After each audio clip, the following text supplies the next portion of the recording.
Okay, so here we are at the top of the reed beds. We have three levels of reed beds. This is the top level, and there are two top level beds. One over there and one here. And we alternate the flow between the two. Both of these top beds then flow onto the next bed down. I'll show you that. I'll just come past you. Here's the second level bed. One of the things that's important to do is to keep the nettles out, because the nettles tend to overtake from the reeds. As you see, there's a few nettles around the edge here. We need to get those out before they overtake the reeds. But it's a lot better than it has been on previous years. So, what do the reeds do? Well, the reeds translocate oxygen. Reeds have got big roots that are hollow, and the air gets down to the lower levels. It needs to translocate oxygen for the roots to grow, because it often grows in waterlogged areas, and it's developed this technique for moving oxygen down to the roots so that the roots can transpire and grow. We use that as a method for purifying the water, because the sewer water or wastewater is often devoid of oxygen, because the bacteria have started to use all of the oxygen that's in the water. So when it comes up to here, it tends to be that kind of quite depleting oxygen. As it goes through the root zone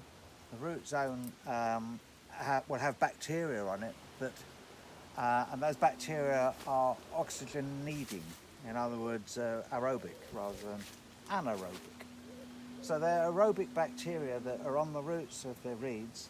They help to break down the organic matter in the water, and thus make the organic matter simpler compounds, and the simpler compounds are easily taken up by the roots of plants. So that's basically how it works in very quick terms, very simple terms. But we do this on vertical flow reed beds. So the effluent comes in on the surface and flows through the reed bed and out at the bottom. That's why the reed beds are on a mound. They're up high. I have to climb up to the top one because it goes in stages through these. This is the middle level, second level. The reeds are growing really well. They are, aren't they? In spite of the fact that we had a problem with the effluent pump, which has now been fixed, fortunately. Here we are at the third level. Here. Okay.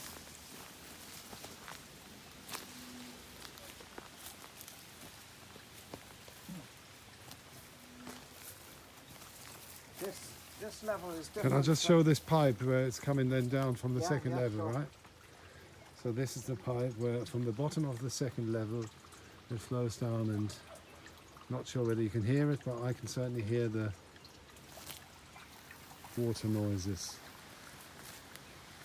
This level bed is slightly different to the other two in that its outflow works on a siphon. So the water level comes up and then goes down a long way, and then is allowed to come up again and then go down a long way. This is really helpful to have this level, because that means that it drains completely of water and allows the oxygen in at this level. We don't do that on the upper levels, but it might be quite a good idea to introduce that.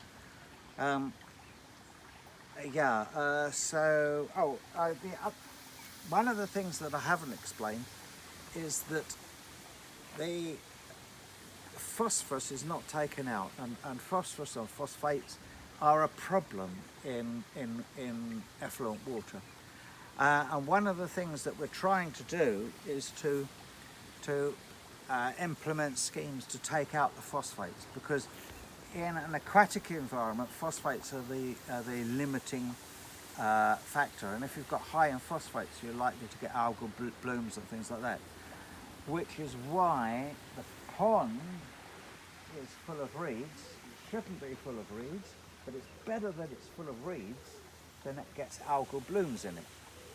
So, Okay, yeah. so we're working on reducing the phosphate levels, and I don't think you can see, and partly because of COVID-19, and partly because of other things, I'm not sure quite what. We have some tubs down here which are planted with yellow flag, and the idea is that the yellow flag is harvested and that will take out some of the phosphates. Yeah, there's two tubs down here. You can only see them. It's all overgrown because of COVID-19. We haven't been able to get down here and work on these. But when we get these a bit clearer, we'll be able to understand exactly what's happening. We'll be able to see where the yellow flags have gone to. There's this yellow flag up here as well. So I guess it comes on a bit later in the year, I think. So that will be why it's not evident at the moment, I guess. Yeah, but so there's some dispute about how effective reed beds are, and the modern thinking is that they're not as effective as we thought they were. Well, for me personally, it depends on how well you look after them. Yeah. All things that grow need some kind of looking after. Yeah. And although design is important, there's no doubt about that, so is routine maintenance. And routine maintenance is so important. These reed beds are got really good reeds in at the moment. I'm sure that they're working fine, and they will purify the water. However, it's very difficult for an installer, somebody that comes along, a contractor that comes in. He can't guarantee the reed beds because he can't guarantee how you're going to look after them. Yeah. So installers never want to put in reed beds, not anymore. They did at one time, that's why we've got them in the first place. But now they can never guarantee how well they're going to work, so they just don't install them. Yeah. Which is why when we go for replacement septic tank, which we'll probably have to do fairly soon. When we go for a replacement, it'll be a sewer works that goes in rather than a replacement septic tank, so that these then will have no further work to do. We'll still use them; they'll still help because they'll still take out more nutrients before it gets to the pond, and therefore less stuff will grow in the pond. But most important is to get the phosphates out, and reeds don't take phosphates out. Well, if they do take phosphates out, you have to harvest them, and we don't harvest them at the moment. But that's one of the things that we're thinking of doing. You need to harvest them when they're just about coming into seed, which is, it's August time really. But I think it would be quite useful to harvest them at that time in order to remove phosphates. Yeah. Now, some people say, well, yeah, but the amount of phosphates you're going to remove is not going to be much compared with what's in the effluent. That may be the case, but what reeds do is as they die down in the autumn, they take all their phosphates and put it back into their roots. Yeah. Yeah? It's then what in normal circumstances would happen is that phosphate would then bind to iron in the soil. But these aren't in the soil, they're in sand. So there's nothing for them to bind to. So they go back into the water and then back into the pond.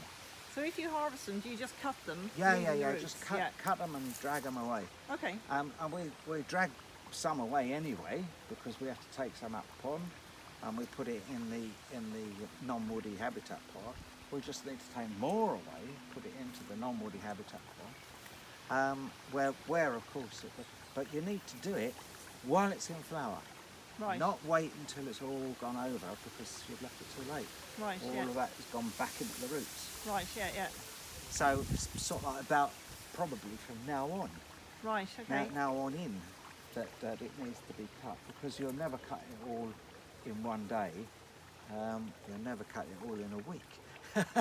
So if you start now, and we might be finished by August Golly. or the end of August. Yeah. So that's just a little bit about the reed beds.